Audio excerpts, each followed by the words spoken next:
قال رب اشرح لي صدري ويسر لي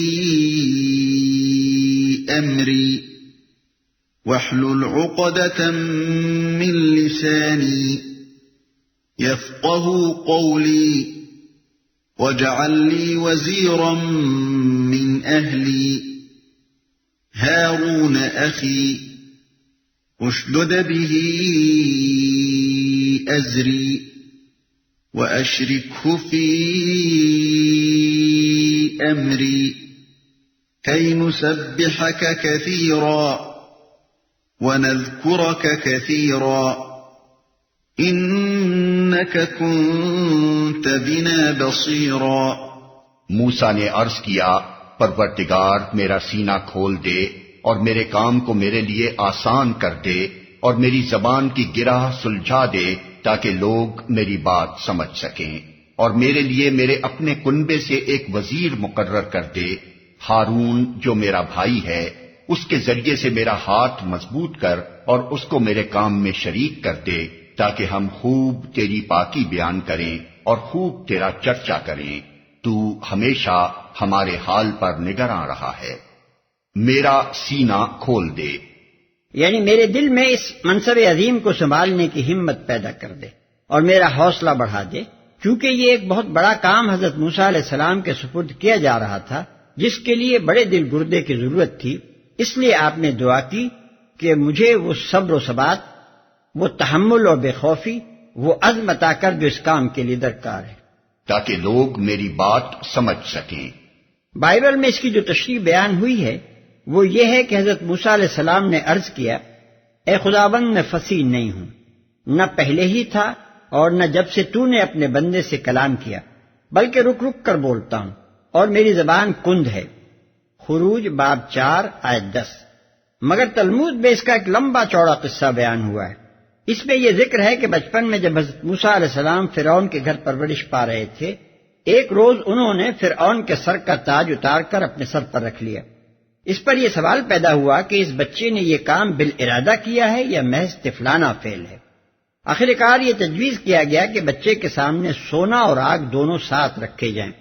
چنانچہ دونوں چیزیں لا کر سامنے رکھی گئیں اور حضرت موسیٰ علیہ السلام نے اٹھا کر آگ منہ میں رکھ لی۔ اس طرح ان کی جان تو بچ گئی مگر زبان میں ہمیشہ کے لیے لکنت پڑ گئی۔ یہی قصہ اسرائیلی روایات سے منتقل ہو کر ہمارے ہاں کی تفسیروں میں بھی رواج پا گیا، لیکن عقل اسے ماننے سے انکار کرتی ہے، اس لیے کہ اگر بچے نے آگ پر ہاتھ مارا بھی تو یہ کسی طرح ممکن نہیں ہے کہ وہ انگارے کو اٹھا کر منہ میں لے جا سکے۔ بچہ تو آگ کی جلن محسوس کرتے ہی ہاتھ کھینچ لیتا ہے، منہ میں لے جانے کی نوبت ہی کہاں آ سکتی ہے۔ قرآن کے الفاظ سے جو بات ہماری سمجھ میں آتی ہے وہ یہ ہے کہ حضرت موسیٰ علیہ السلام اپنے اندر خطابت کی صلاحیت نہ پاتے تھے اور ان کو اندیشہ لاحق تھا کہ نبوت کے فرائض ادا کرنے کے لیے اگر تقریر کی ضرورت کبھی پیش آئی جس کا انہیں اس وقت تک اتفاق نہ ہوا تھا تو ان کی طبیعت کی جھجک مانے ہو جائے گی۔ اس لیے انہوں نے دعا فرمائی کہ یا اللہ میری زبان کی گرہ کھول دے تاکہ میں اچھی طرح اپنی بات لوگوں کو سمجھا سکوں۔ یہی چیز تھی جس کا فرعون نے ایک مرتبہ ان کو طعنہ دیا کہ یہ شخص تو اپنی بات بھی پوری طرح بیان نہیں کر سکتا، لا یکاد یبین، الزخرف آیت 52۔ اور یہی کمزوری تھی جس کو محسوس کر کے حضرت موسیٰ علیہ السلام نے اپنے بڑے بھائی حضرت ہارون علیہ السلام کو مددگار کے طور پر مانگا۔ سورہ قصص میں ان کا یہ قول نقل کیا گیا ہے، وَأَخِي هَارُونَ هُوَ أَفْصَحُ مِنِّي لِسَانًا فَأَرْسِلْهُ مَعِيَ رِدًا، یعنی میرا بھائی ہارون مجھ سے زیادہ زبان آور ہے، اس کو میرے ساتھ مددگار کے طور پر بھیج۔ آگے چل کر معلوم ہوتا ہے کہ حضرت موسیٰ علیہ السلام کی یہ کمزوری دور ہو گئی تھی اور وہ خوب زوردار تقریر کرنے لگے تھے۔ چنانچہ قرآن میں اور بائبل میں ان کی بعد کے دور کی جو تقریریں آئی ہیں وہ کمال فصاحت و طلاقت لسانی کی شہادت دیتی ہیں۔ یہ بات عقل کے خلاف ہے کہ اللہ تعالیٰ کسی ہکلے یا توتلے آدمی کو اپنا رسول مقرر فرمائے۔ رسول ہمیشہ شکل و صورت، شخصیت اور صلاحیتوں کے لحاظ سے بہترین لوگ ہوئے ہیں جن کے ظاہر و باطن کا ہر پہلو دلوں اور نگاہوں کو متاثر کرنے والا ہوتا تھا۔ کوئی رسول ایسے عیب کے ساتھ نہیں بھیجا گیا اور نہیں بھیجا جا سکتا تھا جس کی بنا پر وہ لوگوں میں مضحکہ بن جائے یا حقارت کی نگاہ سے دیکھا جائے۔ ہارون جو میرا بھائی ہے، بائبل کی روایت کے مطابق حضرت ہارون علیہ السلام حضرت موسیٰ علیہ السلام سے 3 برس بڑے تھے۔ خروج باب 7 آیت 7۔ قال قد اوتیت سؤلک یا موسیٰ، فرمایا دیا گیا جو تو نے مانگا اے موسیٰ، وَلَقَدْ مَنَنَّا عَلَيْكَ مَرَّةً أُخْرَى إِذْ أَوْحَيْنَا إِلَىٰ أُمِّكَ مَا يُوحَىٰ أَنِ اقْذِفِيهِ فِي التَّابُوتِ فَاقْذِفِيهِ فِي الْيَمِّ فَلْيُلْقِهِ الْيَمُّ بِالسَّاحِلِ يَأْخُذْهُ عَدُوٌّ لِّي وَعَدُوٌّ لَّهُ وَأَلْقَيْتُ عَلَيْكَ مَحَبَّةً مِّنِّي وَلِتُصْنَعَ عَلَىٰ عَيْنِي۔ ہم نے پھر ایک مرتبہ تجھ پر احسان کیا، یاد کرو وہ وقت جب کہ ہم نے تیری ماں کو اشارہ کیا، ایسا اشارہ جو وحی کے ذریعے کیا جاتا ہے کہ اس بچے کو صندوق میں رکھ دے اور صندوق کو دریا میں چھوڑ دے، دریا اسے ساحل پر پھینک دے گا اور اسے میرا دشمن اور اس بچے کا دشمن اٹھا لے گا۔ میں نے اپنی طرف سے تجھ پر محبت طاری کر دی اور ایسا انتظام کیا کہ تو میری نگرانی میں پالا جائے۔ پھر ایک مرتبہ تجھ پر احسان کیا۔ اس کے بعد اللہ تعالیٰ حضرت موسیٰ علیہ السلام کو ایک ایک کر کے وہ احسانات یاد دلاتا ہے جو پیدائش کے وقت سے لے کر اس وقت تک اس نے ان پر کیے تھے۔ ان واقعات کی تفصیل سورہ قصص میں بیان ہوئی ہے، یہاں صرف اشارات کیے گئے ہیں جن سے مقصود حضرت موسیٰ علیہ السلام کو یہ احساس دلانا ہے کہ تم اسی کام کے لیے پیدا کیے گئے ہو اور اسی کام کے لیے آج تک خاص طور پر سرکاری نگرانی میں پرورش پاتے رہے ہو جس پر اب تمہیں مامور کیا جا رہا ہے۔ اذ تمشی اختك فتقول هل ادلكم على من يكفله فرجعناك الى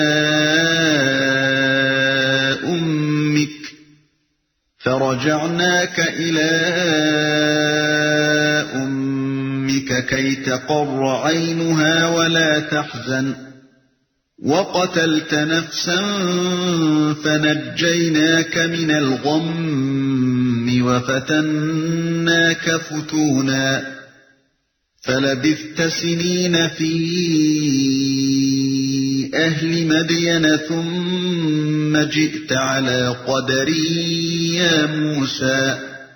یاد کر جبکہ تیری بہن چل رہی تھی پھر جا کر کہتی ہے میں تمہیں اس کا پتہ دوں جو اس بچے کی پرورش اچھی طرح کرے، اس طرح ہم نے تجھے پھر تیری ماں کے پاس پہنچا دیا تاکہ اس کی آنکھ ٹھنڈی رہے اور وہ رنجیدہ نہ ہو۔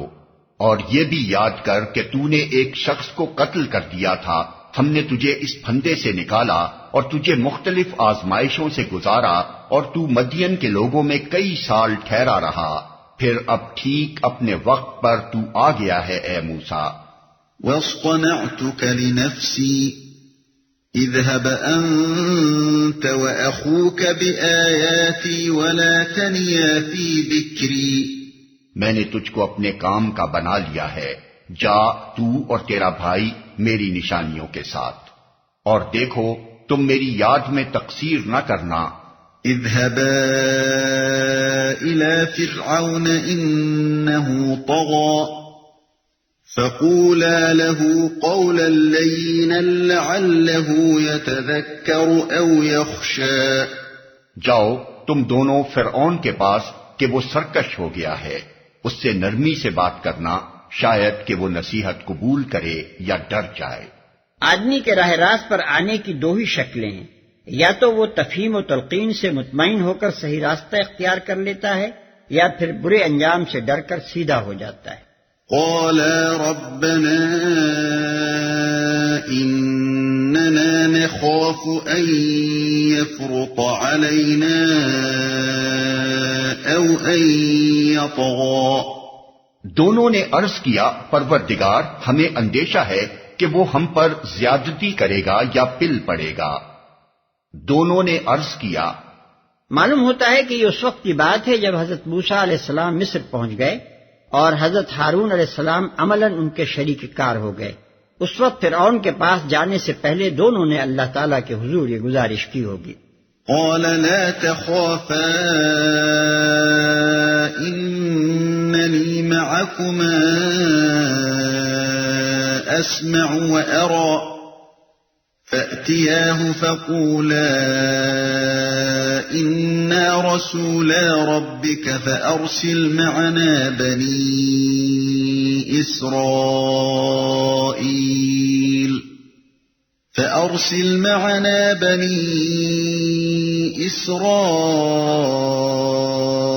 ولا تعذبهم قد جئناك بآية من ربك والسلام على من اتبع الهدى.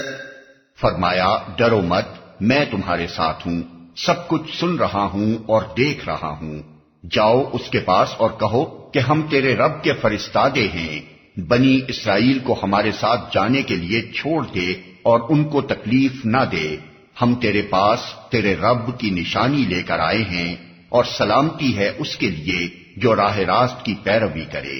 إنا قد أوحي إلينا أن العذاب على من كذب وتولى. ہم کو وحی سے بتایا گیا ہے کہ عذاب ہے اس کے لیے جو جھٹلائے اور منہ موڑے. اس واقعے کو بائبل اور تلمود میں جس طرح بیان کیا گیا ہے اسے بھی ایک نظر دیکھ لیجئے تاکہ اندازہ ہو کہ قرآن مجید انبیاء علیہ السلام کا ذکر کس شان سے کرتا ہے اور بنی اسرائیل کی روایات میں ان کی کیسی تصویر پیش کی گئی ہے.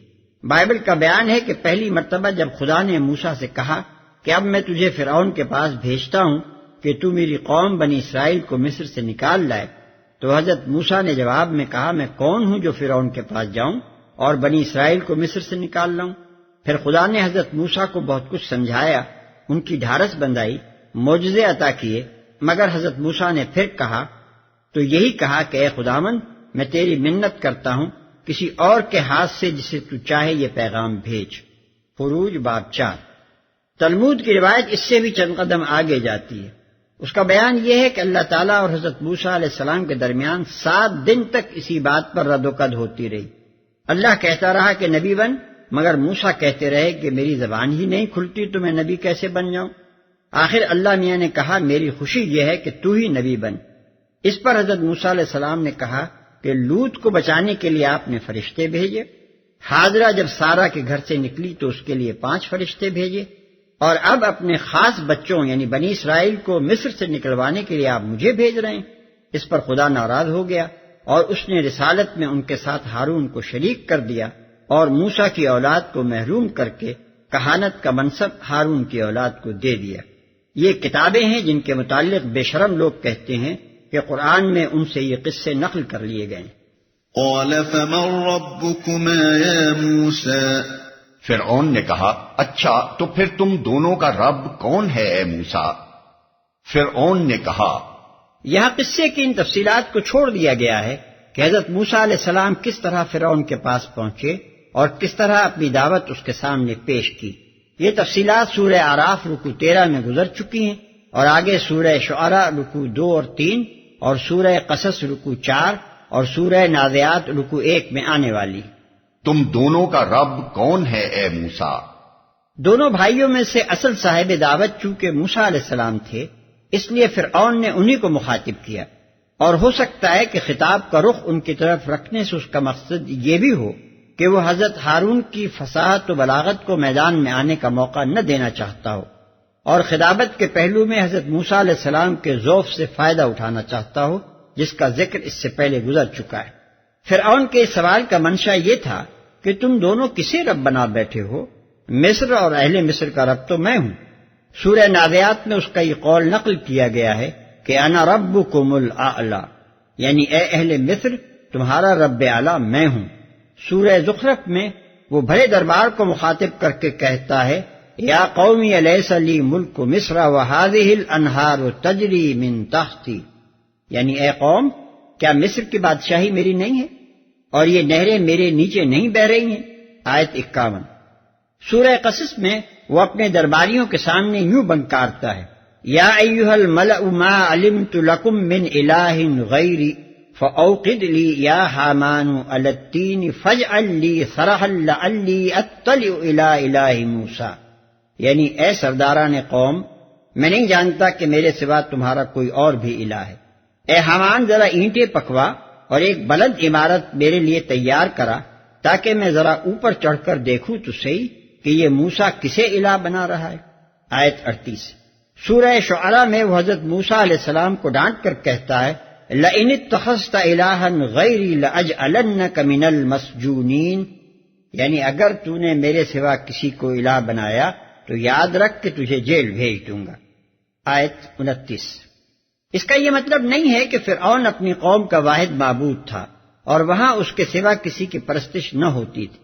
یہ بات پہلے گزر چکی ہے کہ فرعون خود سورج دیوتا را یا را کے اوتار کی حیثیت سے بادشاہی کا استحقاق جتاتا تھا، اور یہ بات بھی مصر کی تاریخ سے ثابت ہے کہ اس قوم کے مذہب میں بہت سے دیوتاؤں اور دیویوں کی عبادت ہوتی تھی۔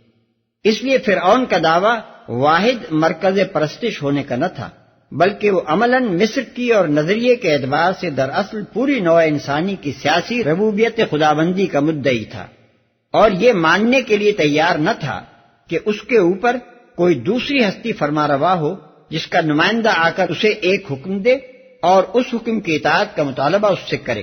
بعض لوگوں کو اس کی لن ترانیوں سے یہ غلط فہمی ہوئی ہے کہ وہ اللہ تعالیٰ کی ہستی کا منکر تھا اور خود خدا ہونے کا دعویٰ رکھتا تھا، مگر یہ بات قرآن سے ثابت ہے کہ وہ عالم بالا پر کسی اور کی حکمرانی مانتا تھا۔ سورۃ المومن آیات 28 تا 34 اور سورہ زخرف آیات 53 کو غور سے دیکھیے۔ یہ آیتیں اس بات کی شہادت دیتی ہیں کہ اللہ تعالیٰ اور فرشتوں کی ہستی سے اس کو انکار نہ تھا، البتہ جس چیز کو ماننے کے لیے وہ تیار نہ تھا وہ یہ تھی کہ اس کی سیاسی خدائی میں اللہ کا کوئی دخل ہو اور اللہ کا کوئی رسول آ کر اس پر حکم چلائے۔ قال ربنا الذي أعطى كل شيء خلقه ثم هدى۔ موسیٰ نے جواب دیا، ہمارا رب وہ ہے جس نے ہر چیز کو اس کی ساخت بخشی پھر اس کو راستہ بتایا۔ ہمارا رب وہ ہے، یعنی ہم ہر معنی میں صرف اس کو رب مانتے ہیں۔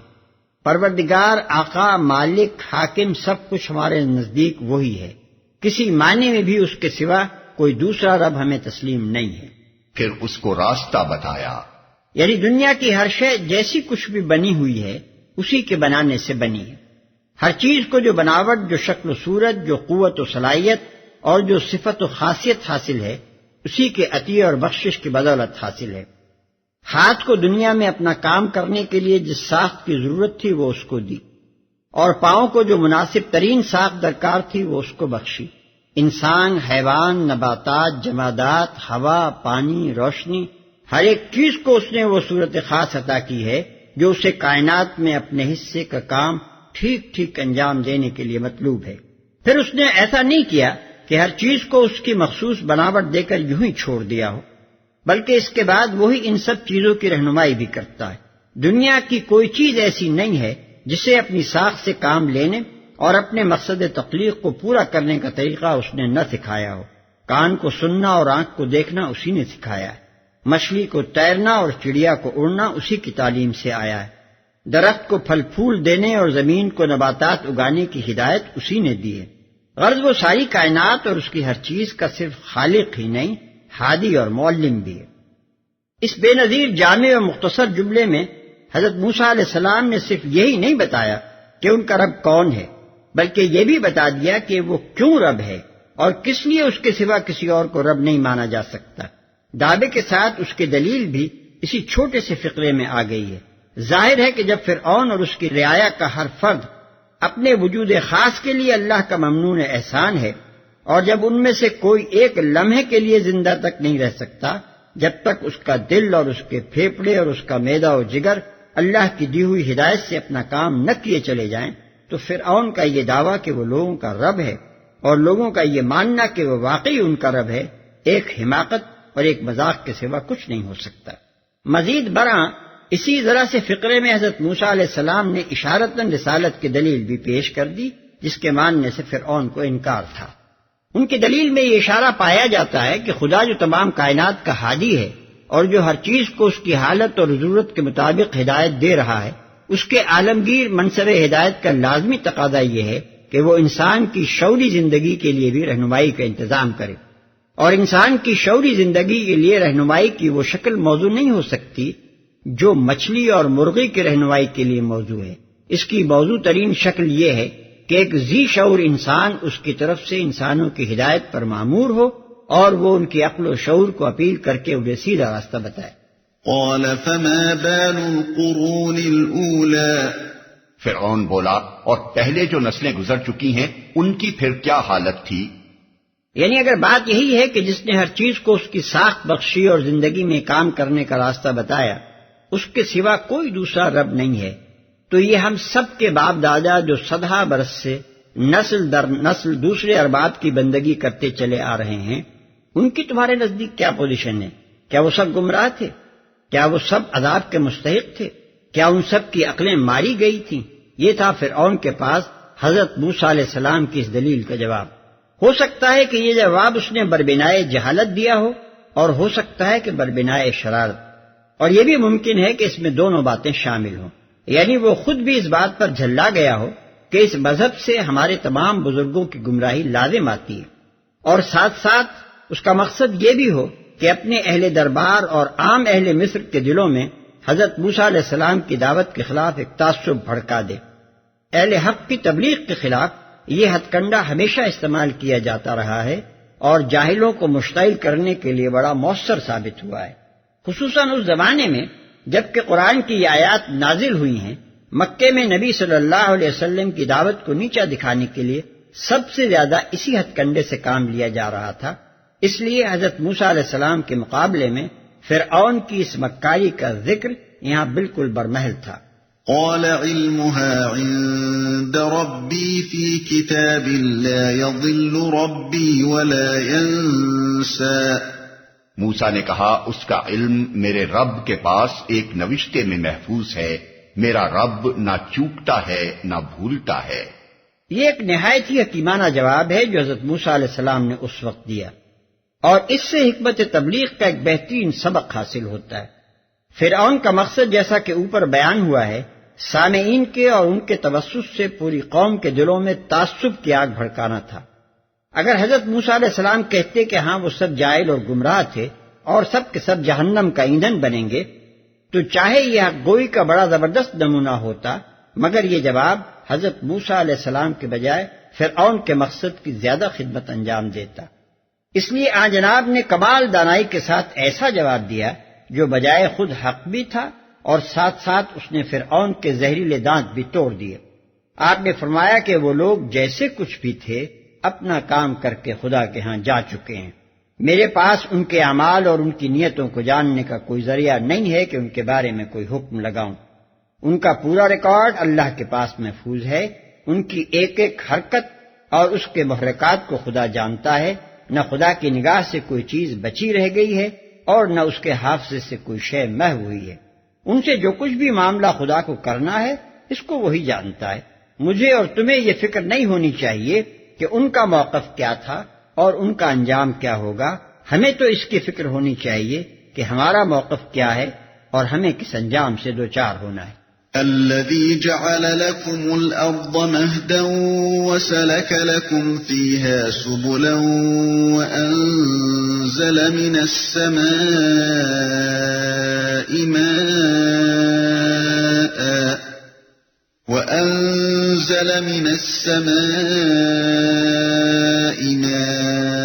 ماء فأخرجنا به أزواجا من نبات شتى كلوا وارعوا أنعامكم إن في ذلك لآيات لأولي النهى۔ وہی ہے جس نے تمہارے لیے زمین کا فرش بچھایا اور اس میں تمہارے چلنے کو راستے بنائے اور اوپر سے پانی برسایا، پھر اس کے ذریعے سے مختلف اقسام کی پیداوار نکالی، کھاؤ اور اپنے جانوروں کو بھی چراؤ، یقیناً اس میں بہت سی نشانیاں ہیں عقل رکھنے والوں کے لیے۔ وہی انداز کلام سے صاف معلوم ہوتا ہے کہ حضرت موسیٰ علیہ السلام کا جواب نہ بھولتا ہے پر ختم ہو گیا، اور یہاں سے آخر پیراگراف تک کی پوری عبارت اللہ تعالیٰ کی طرف سے بطور شرح و تذکیر ارشاد ہوئی ہے۔